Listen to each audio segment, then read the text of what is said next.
რომელიც დამწყდა რომ ეს მარტო მე არ მოხდი ენათმეცნიერი აი ამ დარბაზში. და თვითონაც ყველა გამოსვლელი საუბრობს იმ თემაზე, რასაც ქვია სტილი და ენა ოთარ ჩხეიძისა. არ არის შემდგომი ფაქტი. გულიდამწყდას იმაზე, როცა ვადამი თეორია ამბობს, რომ ჩვენ ლიტერატურის მცოდნეებს ვარი ოთარ ჩხეიძისა და ბევრი თესტს ვარი ვიდეოვანი ენათმეცნიერებს არის გამოსვლადია. და იმაზე ქალბატონო ირმა რომ მზადდება კონფერენცია ოთარ ჩხეიძის მიზნები და მე ვიგებთ ეს ჩვენი სფერო ალბათ ენათმეცნიერები ამას ალბათ არის ხარჯი. ბოდის მოვიხდით ბარნაგული რომ ეს ცოტა რაღაც ისე მივიღეთ ეს გადაწყვეტილება ცოტა ისეთ მაგრამ ეს არის გულისხმობა თუნდაც იმისა რომ ოთარ ჩხეიძეზეა საუბარი თავისთავად ცხადია ის აზრი რასაც ენათმეცნიერული აზრი ქვია ალბათ საჭიროა თუმცა მე ცოტა აი როცა ეს სიგნი ნახე პირველად თემური ამბობდა რომ ოთარსიკვერდი სულ მოთხოვნა წავით რომ მე თქვა დავიწყო სწორედ ავიდა რომელსაც არის ძალიან საინტერესო საკაური ენა პერსონაჟი და სტილი ბედისწერა საკაურიდანაც ჩანს და ძალიან საინტერესო აი ძალიან სწორი ბრძანა ბატონმა თემურმა რომ რაღაც ბინარესავით მოდის და გვაქვს უამრავი ფაქტები რა თქმა უნდა ფაქტები არის დალაგებული ფაქტები არის ძალიან საინტერესო ჩერჩეული რომ აქ ბატონი როსტომი არ ცდილობს გამოეფორმაგოს რომელიმე აზრს ამ და თქვათ შეეწინააღმდეგოს მეორე აზრს აქ საოცრად საინტერესო რაც მახსოვს რაც ოთარ ჩხეიძის სახელი მესმის მე როგორც ვკითხავს და მას ვიცნობს სულ მესმის სწორედ აი ეს რომ ენა ძიმია ენა ხელოვნურია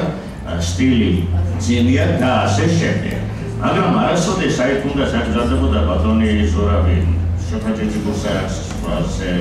არაერთხელ გამოთქმული თავისი აზრი აი რატო აი ამ კითხვაზე პასუხი მე ვერ ამოვიკითხო ვერც ენათმეცნიერებისა და ვერც არაენათმეცნიერების გაწერებში ვიღაცას არ მოწონს მაგრამ რატო აი ძალიან კარგად არის სხვადასხვის დაჭერილი ის დიალოგი ტარიო ჭანტურიასა და ბატონ ოთარ შორის რომ ემპათიკური მდგომარი მოაშორდა ნაზგიშის დარიელი და ისეთი გონება მახვილი კაცი როგორც დარიელი არა თქო უნდა არგუმენტი მას არ აქვს რატომ უნდა მოაშოროს და მე ისე გონება მახვილურად ნერვებს ახლა ნერვების მოშლა არგუმენტი არ არის თავისთავად ცხადია რომ ეს არის რაღაცა შთაბეჭდილება რჩება რასაც ვერ ეგუება მაგრამ რატომ აი ეს არის სხვადასხვის ეხლა რომ დავკვირვებივარ ხშირად საუბრობენ იმის თაობაზე, რომ სალიტერატურო ენის ნორმები, სალიტერატურო ენასთან მიმართების საკითხი, იქ არის ქართული დიალექტთან და ქართული დიალექტიდან მოდის. აი საგანგებოდ მიფიქრია იმაზე, რა არის ოთარ ჩხეიძის ნაზერებში ის, რასაც შეიძლება და მას დიალექტიზმები დავარქვათ, რასაც შეიძლება თქვა ხელოვნური და არაბუნებრივი დავარქვათ. ხელოვნური იგივე არაბუნებრივია თავისთავად ცხადია. რა არის არაბუნებრივი? ეხლა იქ თუ არის საუბარი იმ ორ პრო და პოზე ეს სასაუბრო მეტყველების ფაქტია ჩვეულებრივად და ნებისმიერი ჩვენგანი ხარობს ამას ქალაქურ მეტყველებაში და ასე შემდეგ თუ არის საუბარი ემფათიკურ ხმოვანზე მე არ მეგულება ენათმეცნიერული ნაშრომი სადაც იყოს დადგენილი წესები რამდენჯერ უნდა იხმაროს მწერალმა თუ ვიღაცამ ის ემფათიკური ხმოვანი რა შემთხვევაში უნდა იხმაროს და რა შემთხვევაში არ უნდა იხმაროს იბსაბაცა და ხათამსა ყველგან არის აი ყველას გავგარი თბილია და ასე შემდეგ. ეს ჩვეულებრივია ესა. მაშინ რა არის ის, რასაც ხმარობს? ანდა რატომ არის ეს დიალექტიზმი? აი რატომ არის ეს ქართული? სხვადასხვის ერთ-ერთ დისკუსიაზე ასეთი რამეც ითქვა, რომ ოთარ ჩხეიძე ქართველი რომან ყოფილიყო არ იქნებოდა ასეთი დიდი მწერალი. ამას ვერ ჩვენ გამოვეხმაურეთ კიდევაც. ესეც რა თქმა უნდა არასწორად არაფერი. მაშინ რა არის ის და ვერც ერთმა ვერაფრისდიებმა მე დღეს ვერ ამიწყდა დღემდე ვერ ამიწყდა რატომ არ მოწონს ვიღაცას ის ემპათიკური ხმოვნის ასე ხშირი ხმარება ან სხვა რაღაც ისეთი ან გამეორებების ტაუტოლოგიაზე რო საუბრობენ და ასე შემდეგ იქ არის უამრავი მაგალითი მოყანილი იმ თავში ენა პერსონაჟი სტილი ბედისწერა უამრავი ციტატა მოყანილი არ მოწონს ან მოწონს არგუმენტები ფაქტობრივად არ არსებობს ეს ძალიან ბევრს გავაკეთებ ჩვენ სწორედ იმასთან დაკავშირებით რომ აი ქმნის იმას, რაც არის ოთარ ჩხეიძე. აქ მე მგონი მაშინ იყო ზვარა ბატონი ლევანებო მიხსენებდა ერთ ძარა ალბომში ისიც კი უთმავს მომეციტნება და მე გავასწორებ ოთარ ჩხეიძის სტილს და იქცევა მე გარგნაძარბოებათო იმ ეფანტიკურ ფონებს ჩამოვაშორებ რაღაცას ანთოლოგიებს ყოფსდი და ასე შემდეგ და როგორც ჩანს ვერ მოუპოვებია ასე სუფლება მაგრამ საინტერესო თავისთავად ხადია აი კითხვის დასმა რატომ ხმარობს ისთვის ხმარობს რა არის ის ანდა საერთოდ რა არის ის ენობრივი თავისუფლება და ეტევა თუ რა ენობრივი თავისუფლების ჩარჩოში ვაწერა ხშირად ნორმებზე საუბრობენ აი სად ირღვევა ის ნორმები და რა ნორმებია მე ასეთ ნორმებს არ ვიცი როდესაც საუბარია არ არის კომპანიები ემჯელობებში არ არის ხერხებენ ამას ყურადღებას მაგრამ ძალიან ხშირად საუბრობენ ისეთ თემაზე როგორიც არის აი სეჩანს ყვავის სტური და რაღაც მსგავსი აი ზედმეტი პირის ნიშნებს როეძახიან გრამატიკოსი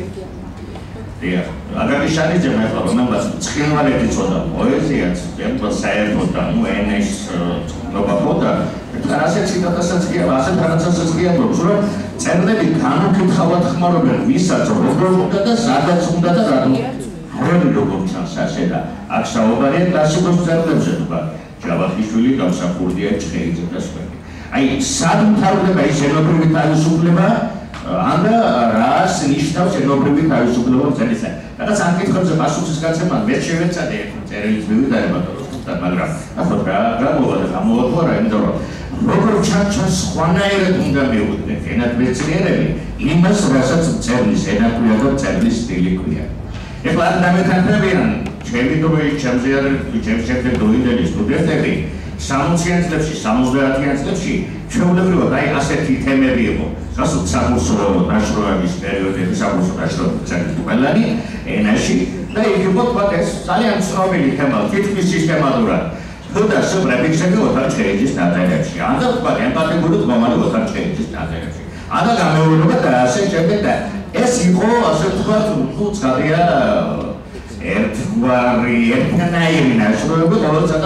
აძლევდნენ ამ სტუდენტს თქვა ნორმების კრებულს და ეუბნებოდნენ აი ეს არის ნორმების კრებული ეს არის გრამატიკის სიგნი აქ წერია როგორ უნდა გამოიყენოს და სად ვიღაცა ემპათიკური ხოვანი და აკა ნახევარი მოიწია არის თუ არა დასწრებ რა თქმა უნდა ყველგან იყო თუ რომ ოთარ ჩხეიძე არ გვაქვს ნორმას ნორმებს აქვს არ ჩანს ესა და ასე შემდეგ სამეცნიეროდ ასეთი მიდგომები ეხლა შეიცვალა იყო დათვლები თქვა როცა წერლის ენაზე საუბრობდნენ თქვა რამდენი ასიმილაციური ფორმა რამდენი დისიმილაცია რამდენი რაღაცა არ არის ეს წერლის ენა და წერლის სტილი რა არის ენა რა არის სტილი აი წერლის ენა და წერლის სტილი აი ძალიან კარგად ჩასწორეთ იმ თავში იმიტომ რომ ახ არის უამრავი სპეციალისტი წერა ლიტერატურის ცოდნე ენათმეცნიერი ყველა გამოთქვამს თავის აზრს აი ახასენეს გაკიმინდიაშვილის წერილი შესანიშნავი წერილი მართლაც სტაბილიზება მაქვს უყურე ხანია წარმოთქმული მაქვს ეს არის სრულად საპირისპირო მტკიცება იმისა რომ ეს არის ძალიან ორიგინალური ძალიან საინტერესო და მნიშვნელოვანი სტილი თავისთავად ცხადია მაგრამ მაინც რჩება უამრავი კითხვა რომელიც პასუხგასაცემია რომელიც პასუხგასაცემია და აი როცა ყველაფერმა ამან ამ წიგნში ერთად მოიყარა თავი თუნდაც იმ თავში რომელსაც ენა პერსონაჟის სტილი ეგისწერა ქვია და კიდევ უფრო საინტერესოდ დაგვანახა ეს თემა და დაგვანახა ისიც ალბათ რომ ამაზე ფიქრი ხილს არა მარტო ხილს არამედ ვალდებული ცხოვრ ვიცე ვიფიქროთ იმაზე რა ქმნის იმას რასაც ოთარ ჩხეიძის სტილი ქვია έτσι ჩვენ ალბათ სხვა წერილებსაც ველოდები ბატონო როსტომთან შესავალში საუბრობთ რაღაც საინტერესო თემებზე სხვა წიგნებსაც ბატონი ოთარის შესახებ და ალბათ კიდევ ბევრი რამ წარმოშდება მე თვითონ ბატონი ოთარის შვილები მაინტერესებს თუღია ჩანაწერებში და ასე შემდეგ რატომ და როგორ აი სტილთან დაკავშირებული საინტერესო წერილებიდანაც ეთქვა ამას ყველაფერს თავი უნდა მოუყაროთ და ერთად გავიაზროთ ეს დაგვეხმარება არა მარტო ბატონი ოთარ ჩხეიძის სტილის გარკვევაში არამედ საერთოდ ზოგადად იმ პრობლემის გარკვევაში და იმ პრობლემის თქვა ნათლად დახაში რასაც ქვია წერლის ენა და წერლის სტილი რომლის საკმე დამოკიდებულება მე მგონია მაინც უფრო პრიმიტიულია ვიდრე აბალდეცია დიდი მადლობა.